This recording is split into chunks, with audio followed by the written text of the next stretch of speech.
दोस्तों आज मैं एक बहुत ही इम्पोर्टेंट चीज़ आपको बताना चाहता हूँ। चूँकि मैंने पॉलिसी बाज़ार से एक हेल्थ इंश्योरेंस लिया हुआ है अपने परिवार के लिए। तो आज जो है हमारे इंश्योरेंस के एडवाइज़र हैं पॉलिसी बाज़ार से, उन्होंने हमें कॉल किया। बहुत कुछ जो है हमको जो समझ में नहीं आ रहा था, मैं उनसे क्वेश्चन पूछा और बहुत अच्छी जानकारी उन्होंने हमको दी। ठीक है? जो मुझे मेरे मन में जो कन्फ्यूज़न था वो भी दूर हो गया और जो मैं कुछ पूछना चाहता था मैं वो भी पूछा और शुद्ध हिंदी लैंग्वेज में उन्होंने बताया। मुझे फ़ोन किया, कॉल किया और मेरे फ़ोन में फैसिलिटी है कि जो भी कॉल आता है रिकॉर्ड हो जाता है, जो भी बात होता है रिकॉर्ड हो जाता है। बहुत अच्छी अच्छी बातें बताई। भविष्य में चूँकि मैंने इंश्योरेंस लिया है तो भविष्य में जो बात उन्होंने बताई है कभी भी मुझे ज़रूरत पड़ सकता है, कभी भी उस चीज़ को दोबारा जानने की ज़रूरत पड़ सकता है। इसीलिए मैंने सोचा कि अपने ज़रूरत के लिए मैं इस कन्वर्सेशन को, जो मेरे इंश्योरेंस एडवाइज़र से हुआ है कन्वर्सेशन, उसको मैं यूट्यूब पर डाल देता हूँ, ताकि जब भी मुझे ज़रूरत पड़ेगा मैं उनसे बार बार उसको सुन लूँगा और हमको जो है ना उससे फिर से रिमाइंड हो जाएगा। और आपको भी इससे ये फ़ायदा होगा कि आपको बार बार जो है मन में जो डाउट है इंश्योरेंस लेते समय वो भी ख़त्म होगा। क्योंकि जब आप इंश्योरेंस के डॉक्यूमेंट को पढ़ते हो तो बहुत चीज़ जो है उसमें इस तरह से लिखा रहता है जो कि समझ में नहीं आता है। लेकिन जो इंश्योरेंस एडवाइज़र ने हमें कॉल करके बताया वो बहुत अच्छे तरीके से बताया, जिसमें कि बहुत सारी ऐसी बातें हैं जो कि समझ में लोगों को नहीं आएगी, वो भी आपको इस कन्वर्सेशन को सुनने के बाद आने लगेगा समझ में। तो मैं अपने फ़ायदे के लिए और आपके फ़ायदे के लिए यह कन्वर्सेशन जो है यहाँ डाल रहा हूँ। आप इसको शुरू से अंत तक जो है सुन सकते हैं। मैं यहाँ पर कन्वर्सेशन को डाल रहा हूँ, आप उसको देखिए। मैंने इसमें कहीं भी कोई एडिटिंग नहीं किया है, जैसा कॉल आया था शुरू से अंत तक वैसा ही छोड़ दिया है। ठीक है? एक इम्पॉर्टेंट बात यह भी बता दूं मैं, कन्वर्सेशन सुनिएगा उससे पहले। मैं यहाँ कोई कंपनी या पॉलिसी बाजार का प्रचार या एडवर्टाइजमेंट नहीं कर रहा हूँ। चूँकि यह रियल कन्वर्सेशन है, इसलिए मैं नॉलेज के पर्पस से, नॉलेज के उद्देश्य से आपको मैं यह सुना रहा हूँ। इस चीज़ को ज़रूर आप ध्यान रखिएगा। Hello. Good evening. Welcome to the policybazaar.com. I believe I'm talking to Mr. Abhishek Anand ji. जी बताइए। रिलेशनशिप मैनेजर असाइन किया गया हूँ और ये मेरा आपको एक इंट्रोडक्शन कॉल है सर। तो प्लीज मेरा नंबर सेव कर लीजिएगा और आगे से जो भी इन्फॉर्मेशन की जरूरत होगी मैं उसमें मदद करना चाहूंगा। पर मैं उससे पहले सर पूछना चाह रहा हूँ आपसे कि ये सही वक्त है आपसे बात करने का? जी बोलिए सर। जी जी बिल्कुल सर, मेरा नंबर आप सेव कर लीजिएगा। फ्यूचर रेफरेंस में कभी भी क्वेरी कंसर्न होती है पॉलिसी को लेकर या फिर कभी कोई क्लेम फाइलिंग में मदद की जरूरत पड़े तो हाँ। मैं आपका सिंगल पॉइंट ऑफ कांटेक्ट रहूंगा सर। मैं मंडे से सैटरडे सुबह 10 बजे से शाम को 7 बजे तक अवेलेबल होता हूँ। इसके अलावा मैं अभी आपको एक ईमेल भी भेजूंगा जिसमें मेरी सारी डिटेल्स मेंशन होंगी, तो आप उस ईमेल और व्हाट्सएप दोनों पे एक्सेस ले सकते हैं। जो भी आप मैसेज डालेंगे या फिर जो भी रिस्पांस आपको लेना होगा आप व्हाट्सएप पे सीधा सीधा मेंशन करके भेज सकते हैं कि आपको कॉल बैक चाहिए या फिर कोई क्वेरी कंसर्न होगी तो मैं उस पर आपको तुरंत रिस्पॉन्स करूंगा। और ये तो इसका मेरा इंट्रोडक्शन रहा है सर, और मैं उम्मीद करता हूँ आपको पॉलिसी की सॉफ्ट कॉपी मिल चुकी थी। हाँ मिला है। जी जी बहुत बढ़िया सर, बिल्कुल। जी जी। और सर जैसे कि मैं देख पा रहा हूँ, मैं आपको बताना चाह रहा हूँ कुछ डिटेल्स आपकी पॉलिसी में कि क्या क्या नॉन स्मार्ट सेलेक्ट हॉस्पिटल्स क्या होते हैं, स्मार्ट सेलेक्ट हॉस्पिटल्स क्या होते हैं, और इसके अलावा आप किस हॉस्पिटल में जाते हैं तो कहाँ पे को पेमेंट लगता है और पॉलिसी के बेनिफिट्स क्या हैं। थोड़ा इनकी डिटेल्स के बारे में आपको मैं थोड़ा बता देता हूँ सर। हाँ। तो जैसे कि सबसे पहले बात कर लेते हैं सर कि पर्टिकुलरली को पेमेंट कहाँ लग सकते हैं। तो अगर जो आप हॉस्पिटल्स की लिस्ट जो होती है आपके घर के करीबी हॉस्पिटल्स जो होंगे उसमें अगर जो स्मार्ट सेलेक्ट हॉस्पिटल्स में आप जाते हैं तो स्मार्ट सेलेक्ट हॉस्पिटल्स में जो 20% का को पेमेंट लगता है वो नहीं लगेगा आपको। और अगर जो इनके नॉन स्मार्ट सेलेक्ट हॉस्पिटल्स में जाते हैं तो वहाँ पे चांसेस हो सकते हैं कि आपको 20% को पेमेंट इंश्योरेंस कंपनी लगा के दे। वजह इसकी ये होती है सर कि जैसे जो स्मार्ट सेलेक्ट हॉस्पिटल्स होते हैं उनकी रेप्यूटेशन बहुत बेहतर होती है। वो कोई जो भी डॉक्यूमेंट्स या फिर जो भी बिल्स आपको बना के देते हैं वो टू द पॉइंट होते हैं। और नॉन स्मार्ट सेलेक्ट हॉस्पिटल्स की रेप्यूटेशन अच्छी ना होने की वजह से वहाँ पे चांसेस हो सकते हैं कि आपको को पेमेंट थोड़ी लगाई जाए। तो जब भी आप कभी नेटवर्क हॉस्पिटल में या फिर आपको कभी जरूरत पड़े फ्यूचर में, ईश्वर ना करे कि आपको ये कंडीशंस कभी आए, लेकिन इनकेस अगर जो कुछ ऐसी कंडीशन आती हैं तो आप प्लीज मुझे कांटेक्ट कीजिएगा। मैं लिस्ट भेजूंगा कि कौन कौन से हॉस्पिटल्स आपके नियर बाई लोकेशन में हैं और कहाँ पे को पेमेंट लगना है कहाँ पे नहीं लगना है। सर तो ये तो पार्टिकुलरली ये को पेमेंट होता क्या है सर? बिल्कुल बिल्कुल। जैसे को पेमेंट का मतलब होता है कि आपने क्लेम पास करवाया 1 लाख रुपए के लिए, ठीक है, तो उसमें से नॉन स्मार्ट सेलेक्ट हॉस्पिटल्स में अगर जो गए हैं हम, तो चांसेस हो सकते हैं कि 20% आपका को पेमेंट लगे। तो को पेमेंट ये हुआ कि 80% आपका इंश्योरेंस कंपनी पास करके दे रही है और 20% अपनी तरफ से देना पड़ रहा है। तो 1 लाख में 80,000 रुपए इंश्योरेंस कंपनी दे रही है, 20,000 रुपए अपनी तरफ से पेमेंट करना पड़ रहा है। तो ये को पेमेंट को अवॉइड करने के लिए कि आपको पेमेंट ना करना पड़े, जब भी आप हॉस्पिटल में जाइएगा तो आप मुझसे जरूर संपर्क कर लीजिएगा, ताकि मैं आपको लिस्ट बता सकूंगा कि कौन कौन से डायग्नोस्टिक सेंटर्स या फिर नियर बाय हॉस्पिटल्स जो आपके पड़ रहे हैं वो कौन से नेटवर्क की जोन में आते हैं, ठीक है, और भी स्मार्ट सेलेक्ट में। तो ये डिटेल्स हो गई। इसके अलावा मैं आपको बताना चाहूंगा कि आपकी पॉलिसी में क्या क्या चीजें ऐसी हैं जिनके बेसिस पे आपको क्लेम मिलने वाला है, जैसे कि वेटिंग पीरियड, ठीक है। तो वेटिंग पीरियड में थोड़ा सा डिस्कस कर लेते हैं सर, कि जैसे मैं ईश्वर से कामना करता हूँ कि ऐसा कुछ भी आपके साथ ना हो, पर इन केस फ्यूचर में अगर जो कोई कंडीशंस होती हैं तो क्या प्रोविजंस होंगी उसके बारे में आप जान लें। जिस दिन से आपकी पॉलिसी इशू हुई थी, पहले दिन से ही वेटिंग पीरियड चालू हो जाता है। तो 24 घंटे के बाद अगर जो किसी तरह का रोड एक्सीडेंट है और वो ड्रिंक एंड ड्राइव केस नहीं है, तो उसमें जितना भी आप क्लेम आ रहा होगा आपका, टोटल सम अश्योर्ड का इस्तेमाल कर सकते हैं, ठीक है। एक्सीडेंट पहले दिन से कवर्ड है 24 घंटे के बाद। उसके बाद 30 दिन का वेटिंग पीरियड आता है, और 30 दिन के वेटिंग पीरियड्स वो होते हैं जिसमें कि स्लो ग्रोइंग डिजीजेस को छोड़ के, जैसे कि सीजनल डिजीज हो गया या क्रिटिकल इलनेस हो गई। अब ये दो चीजें क्या होती हैं, इनके बारे में थोड़ा जान लेते हैं सर। सीजनल डिजीज का मतलब हुआ कि जो सीजन के बेसिस पे होने वाली बीमारियां होती हैं, जैसे कि डायरिया, टाइफाइड, डेंगू, प्लेग, कोविड-19 हो गई। तो इस तरह की डिजीज के लिए 30 दिन पॉलिसी जैसे चल चुकी होती है, उसके लिए कवरेज मिलती है। अब इसके अलावा क्रिटिकल इलनेस के लिए भी 30 दिन का ही वेटिंग पीरियड है। अब क्रिटिकल इलनेस से मेरा मतलब ये है कि जो पॉलिसी लेने से पहले आपको कोई बीमारी नहीं थी, पॉलिसी लेने के बाद अचानक से आने वाली बीमारी आ गई जो, उसके लिए कवरेज होती है 30 दिन। अब अचानक से आने वाली बीमारी कौन सी होती है सर? ईश्वर से फिर से मैं कामना कर रहा हूँ ये कंडीशन ना हो, पर इनकेस अगर जो हार्ट अटैक की कंडीशन आती है, हार्ट अटैक हुआ, या फिर इसके अलावा ट्यूमर हो गया, कैंसर का पहला स्टेज हो गया, या फिर मेजर ऑर्गन फेलियर्स हो गए, या फिर मान लीजिए कि किडनी फेलियर हुआ, लंग्स फेलियर हुआ, लीवर फेलियर किसी तरह का हो, या ब्रेन हेमरेज हुआ, तो ये जो क्रिटिकल के बेसिस पे आने वाले अचानक से परेशानियां जो आती हैं, इनके लिए वेटिंग पीरियड 30 दिन का होता है। अब इस 30 दिन के बाद, वेटिंग पीरियड के बाद, वेटिंग पीरियड होता है 2 साल का उन डिजीजेस के लिए जो स्लो ग्रोइंग की कैटेगरी में आते हैं। अब स्लो ग्रोइंग से मेरा मतलब ये है कि ऐसी बीमारियां जिनकी शुरुआत तो पहले हो चुकी थी, पर हमारे शरीर में वो, जब हमने डायग्नोस्टिक्स करवाई या फिर जब वो उनके लक्षण हमारे शरीर में नजर आए, तो काफी दिन बीत चुका हुआ था, ठीक है। फॉर एग्जाम्पल के तौर पे, जैसे एग्जाम्पल के तौर पे ले लेते हैं, हार्निया हो गया, पाइल्स हो गया, कैटरेक्ट हो गया, या स्टोन हो गया, किसी तरह का स्टोन हो गया, किडनी स्टोन हो, चाहे गाल ब्लैडर स्टोन हो, या फिर इसके अलावा नी रिप्लेसमेंट सर्जरी हो गई, इसके अलावा सिस्ट हो गया। सिस्ट के अलावा सर जो आजकल जेनिटल पार्ट्स में परेशानियां होती हैं महिलाओं में, उससे रिलेटेड परेशानी हो गई, तो इनके लिए वेटिंग पीरियड 2 साल का होता है, ठीक है। क्यों? क्योंकि ये डिजीज जो होते हैं अचानक से उभर के नहीं आते हैं। ये मान लीजिए आज शुरुआत हुई इनकी, तो ये धीरे धीरे करके ग्रो करते हैं, और जब हमें इनका डायग्नोसिस होता है या फिर हमारे उनके लक्षण दिखने लगते हैं, तो वो अपने सीवियर केसेस में होते हैं। ये इनकी शुरुआत काफी दिन पहले हो चुकी होती है, इसलिए इन डिजीजेस के लिए वेटिंग पीरियड इंश्योरेंस कंपनी ने 2 साल का सेट करके रखा है, ठीक है। तो अगर जो इस तरह की डिजीज है, तो जब हमारी पॉलिसी 2 साल चल चुकी होगी, उसके बाद इसके लिए कवरेज मिलेगी, उसके लिए हम क्लेम फाइल कर सकेंगे। तो ये हो गया। इसके अलावा 4 साल का वेटिंग पीरियड उन डिजीज के लिए होता है जो कि पॉलिसी लेने से पहले रहे हों, जिन्हें पीईडी के नाम से जाना जाता है, परमानेंट, जैसे कि प्री एग्जिस्टिंग डिजीज के बेसिस पे होते हैं जो। तो ऐसी बीमारियां जो कि मान लीजिए कि पॉलिसी लेने से पहले मुझे है, डायबिटीज हो गई, या फिर इसके अलावा मैं एग्जांपल के तौर पे ले लेता हूँ हाइपरटेंशन हो गया, ऐसी तरह की अगर जो कोई परेशानी होती है, तो उनके लिए वेटिंग पीरियड का टोटल सिनेरियो 4 साल का होता है, ठीक है। 4 साल के बाद पॉलिसी कवरेज देगी। अब कुछ डिजीज ऐसी भी होती हैं जिनके लिए परमानेंट एक्सक्लूजन रखा जाता है, मतलब पॉलिसी किसी भी सिनारियो में कोई कवरेज नहीं देती, कोई क्लेम नहीं देती है। अब ऐसे क्या है जिनके लिए क्लेम नहीं मिलता है? वो है सर, सबसे पहले ड्रिंक एंड ड्राइव केस। अगर जो ड्रिंक एंड ड्राइव केस है तो उसके लिए कवरेज नहीं मिलती है।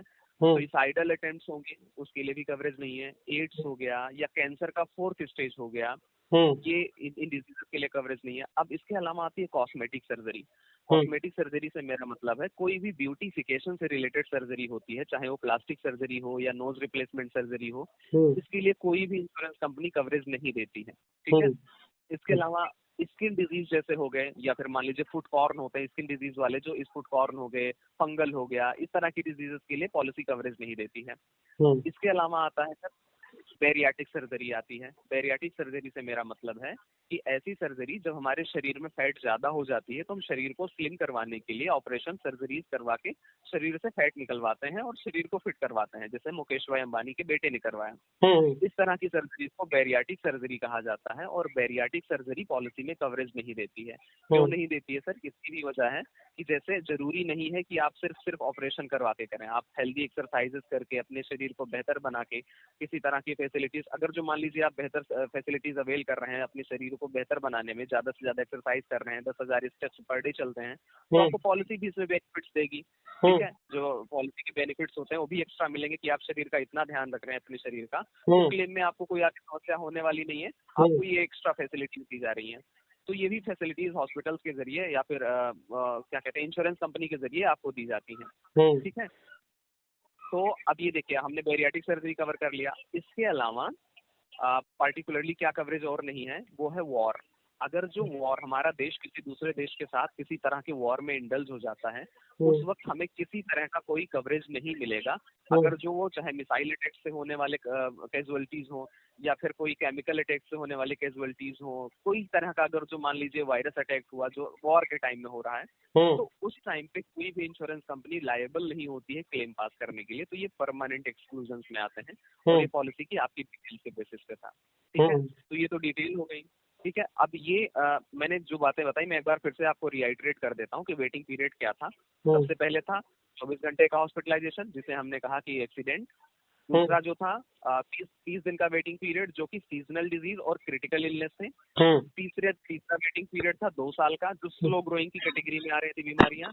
और चौथा था जो कि था कि पीडी के नाम से परमानेंट, जो कि जो प्री एग्जिस्टिंग डिजीज के बेसिस पे था, ये होते हैं। और पांचवा जो है परमानेंट एक्सक्लूजन से, जो पॉलिसी कवरेज नहीं देती है।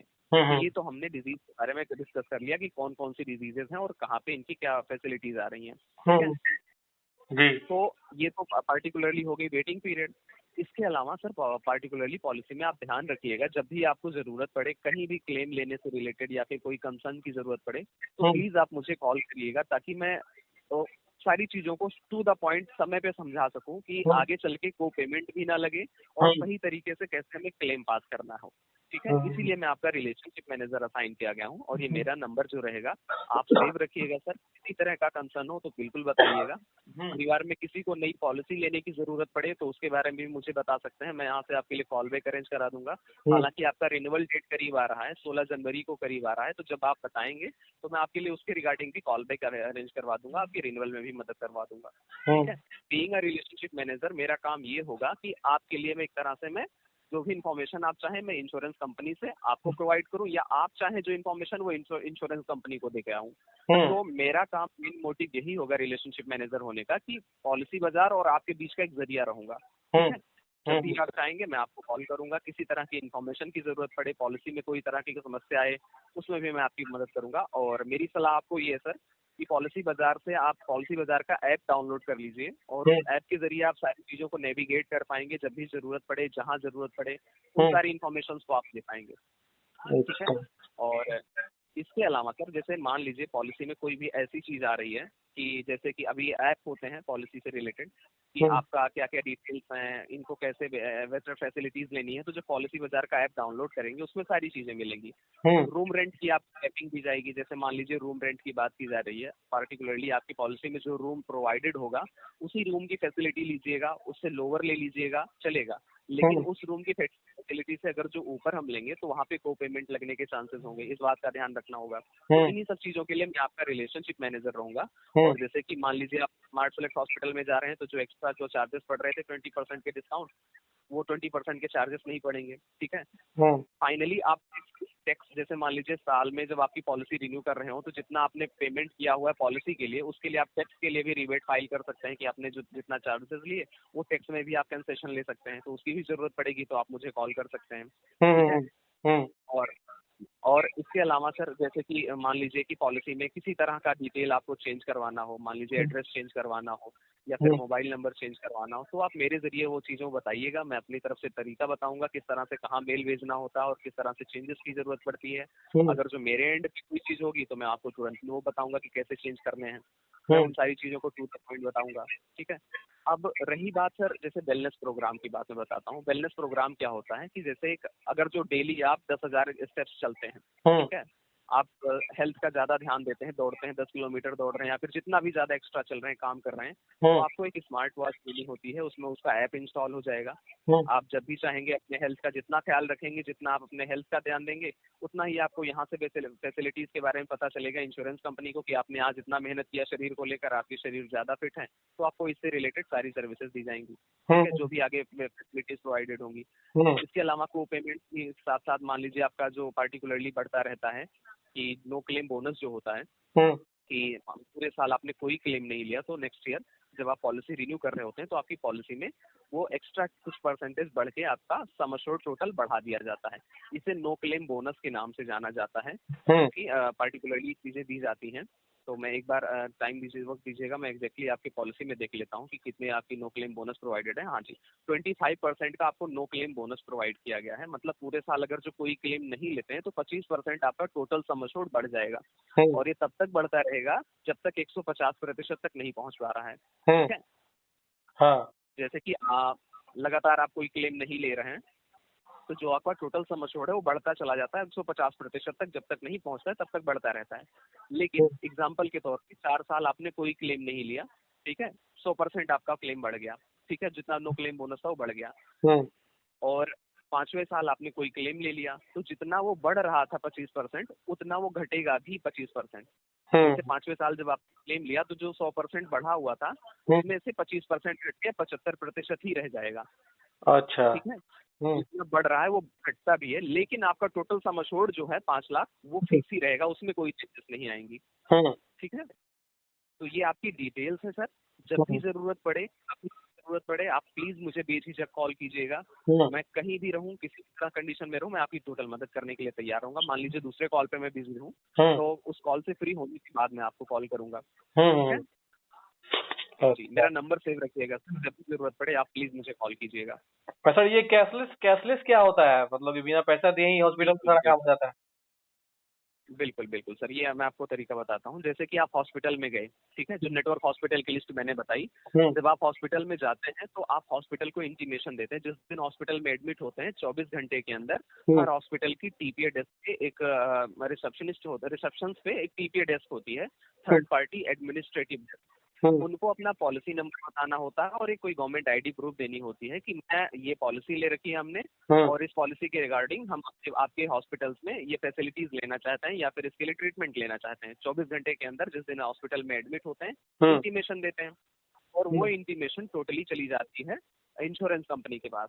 बस हम्म, एक बात का ही ध्यान रखना होता है कि 24 घंटे की हॉस्पिटलाइजेशन मैंडेटरी होती है किसी भी हॉस्पिटल में क्लेम लेने के लिए। ठीक है, हम्म, अगर जो डे केयर ट्रीटमेंट्स नहीं आ रही हैं। अब डे केयर ट्रीटमेंट्स क्या होती हैं सर, कि जैसे डे केयर ट्रीटमेंट से मेरा मतलब है कि आप हॉस्पिटल में गए और कुछ डिजीजेस के लिए कवरेज हॉस्पिटलाइजेशन 24 घंटे की होती ही नहीं है। जैसे हम्म, कैटेरेक्ट से रिलेटेड सर्जरी हो गई, अगर जो मोतियाबिंद से रिलेटेड सर्जरी है तो उसके लिए 24 घंटे की हॉस्पिटलाइजेशन ही नहीं हम्म, है ना। हम्म, उसको डे केयर ट्रीटमेंट में किया जाता है। स्पेशल सिनेरियोज होते हैं जिन्हें डे केयर ट्रीटमेंट कहा जाता है। इसके हम्म, अलावा डायलिसिस होती है, जो किडनी से रिलेटेड डायलिसिस होती है, उसके लिए भी 24 घंटे की हॉस्पिटलाइजेशन की रिक्वायरमेंट नहीं है। हम्म, या फिर कीमोथेरेपी जो होती है, कैंसर से रिलेटेड ट्रीटमेंट जो होती है, उसमें भी 24 घंटे की हॉस्पिटलाइजेशन जरूरी नहीं है। हम्म, तो वहाँ पे भी आपको ये 24 घंटे के हॉस्पिटलाइजेशन ना होने के बावजूद भी इन डिजीजेस के लिए कवरेज ले सकते हैं जो डे केयर ट्रीटमेंट में आते हैं। लेकिन बाकी चीजें जो ओपीडी में आएंगी, जिसमें 24 घंटे की हॉस्पिटलाइजेशन नहीं जरूरी है, मतलब नहीं हो पा रही है, और हम्म, डॉक्टर से हम परामर्श ले रहे हैं, कोई दवाई ले रहे हैं, वो ओपीडी में आ जाती है। हम्म, ओपीडी के लिए कवरेज नहीं मिलती है जब तक 24 घंटे की हॉस्पिटलाइजेशन नहीं हो रही है। ठीक अच्छा, है, अब हम्म, उदाहरण के तौर पे ले लेते हैं कि जैसे मैं अपना कंडीशन लेता हूँ कि मुझे कोई समस्या थी, किसी चीज के लिए मैं दवाइयाँ बार बार डॉक्टर से ले रहा था। ठीक हम्म, है, मेरी तबीयत सही नहीं हो पा रही थी और अचानक से मुझे उसी के लिए हॉस्पिटलाइज होना पड़ा। तो हम्म, जिस दिन मैं हॉस्पिटल में एडमिट हुआ 24 घंटे के लिए, उससे पहले जितने भी मेरे खर्चे हुए रहे हैं, ठीक है, वो कितने दिन तक के लिए, 60 दिन तक जितने भी मेरे खर्चे हुए रहे हैं आपकी पॉलिसी के अकॉर्डिंग, हम्म, उसके लिए मैं क्लेम फाइल कर सकता हूँ। जो ओपीडी अभी तक चल रही थी मेरी, हम्म, उसके लिए मैं क्लेम फाइल कर सकता हूँ। अब इसके बाद पॉलिसी में क्या कर सकते हैं, जिस दिन हम डिस्चार्ज ले रहे हैं हॉस्पिटल से उसके बाद भी 90 दिन तक के जितने खर्चे हो रहे हैं उसके लिए भी क्लेम फाइल कर सकता हूँ। तो पॉलिसी में मतलब हॉस्पिटलाइज्ड होने से 60 दिन पहले और हॉस्पिटल से डिस्चार्ज लेने के बाद 90 दिन तक जितने खर्चे हो रहे हैं उन सबके लिए हम क्लेम फाइल कर सकेंगे। ठीक है, तो ये पार्टिकुलरली आपकी डिटेल्स हैं और इन चीजों का ध्यान रखिएगा। जब भी आप हॉस्पिटल में जाएंगे प्लीज मुझे जरूर कंसल्ट कीजिए। जी सर, बिल्कुल। तो इसके अलावा कोई क्वेरी कंसर्न है आपकी पॉलिसी को लेकर? सर एक चीज यही पूछना है कि जैसे कि आपका जो लिस्टेड हॉस्पिटल है वो तो है, लेकिन मान लीजिए इमरजेंसी में कोई ऐसा हॉस्पिटल में चले गए हैं जो कि लिस्टेड नहीं है, उस कंडीशन में क्या होता है? बहुत बढ़िया सर, बहुत बढ़िया सवाल बताया आपने। मैं अभी उसी चीज को बताने वाला था। तो देखिए, जैसे कि क्या है कि जैसे नेटवर्क हॉस्पिटल में आप गए तब तो ये कैशलेस फैसिलिटीज हैं, लेकिन नॉन नेटवर्क हॉस्पिटल में जाने पे जितना भी आप खर्चा करते हैं उसके लिए दोबारा रीएम्बर्समेंट फाइल कर सकते हैं। रीएम्बर्समेंट का मतलब कि जितना खर्चा आपका हुआ वो आपको मैं डिटेल भेजूंगा और क्लेम फॉर्म भेजूंगा, उसको फॉर्म फिल करना है, डॉक्यूमेंट्स फिर सारे स्कैन करके आप ईमेल पे सेंड कर देंगे और उन्हीं सारी ईमेल का यहाँ से इंटीमेशन शुरू हो जाएगा और 30 से 45 दिन के अंदर आपका जितना भी आपका अमाउंट लगा रहा होगा उसके लिए आपको क्लेम मिलेगा।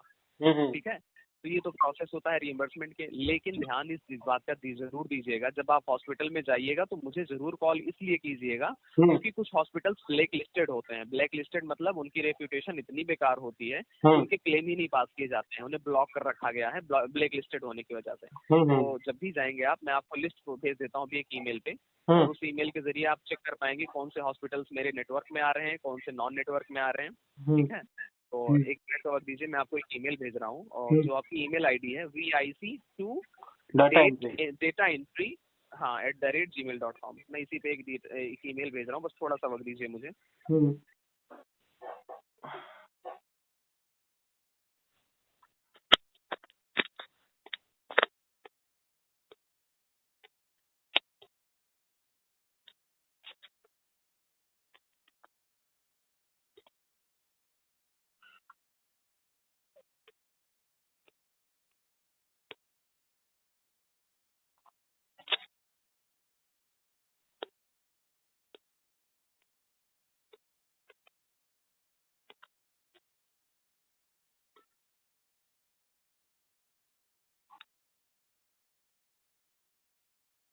मैंने एक ईमेल ऑलरेडी सेंड कर दिया है आपको।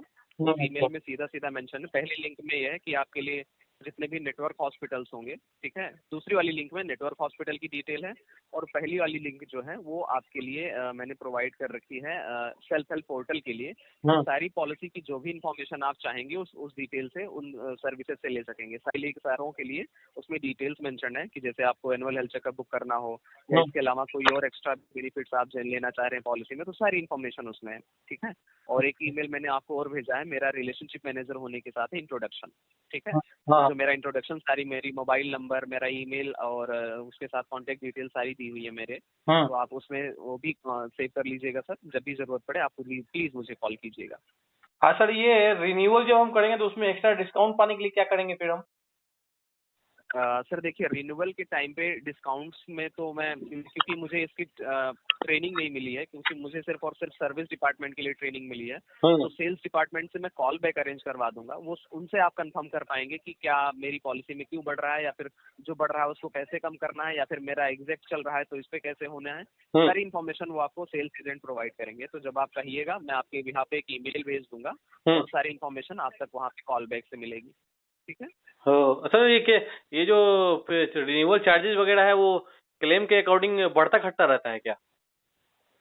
कौन से चार्जेस सर? जैसे कि हम लोग जो प्रीमियम पे करते हैं हर साल, अमाउंट जो पे करते हैं, ये मतलब कि अमाउंट घटता बढ़ता रहता है क्या? हाँ सर, ये डिपेंड करता है, जैसे कि इंश्योरेंस कंपनी के ऊपर भी डिपेंड करता है कि उन्होंने क्या गाइडलाइंस दी है, कोई एक्स्ट्रा फैसिलिटीज प्रोवाइड की है, इन्फ्लेशन हुआ है, महंगाई बढ़ी है, या कुछ महंगा होने वाली चीजें सस्ते हो गई, उसके बेसिस पे भी ये फ्लक्चुएट होते रहते हैं सर। अच्छा सर, इसमें जो मैंने जो लिया हुआ है ये केयर का इंश्योरेंस, इसमें सर मैंने देखा ना कि प्रेगनेंसी का भी इसमें आ गया है, लेकिन हमारे पटना या सिटी में ये नहीं है, बाकी सिटी में दिखा रहा है, ऐसा क्यों?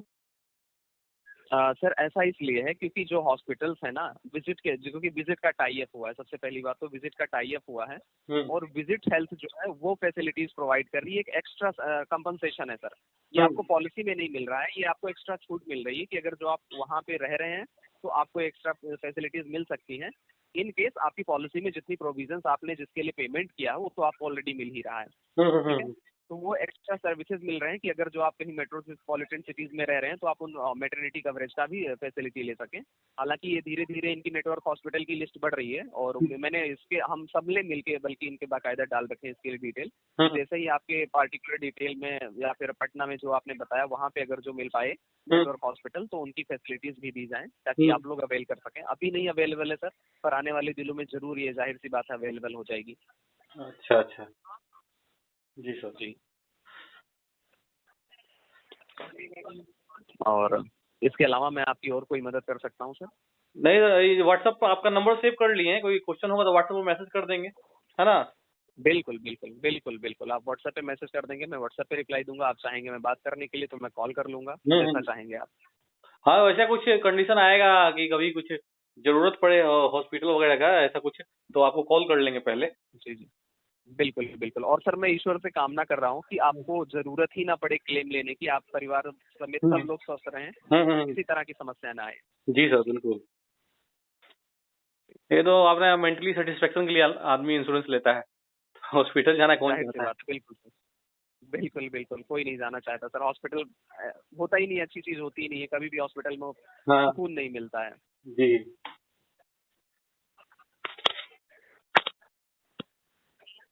ठीक है सर, आपसे बात करके बहुत अच्छा लगा, और आपसे एक छोटी सी रिक्वेस्ट है।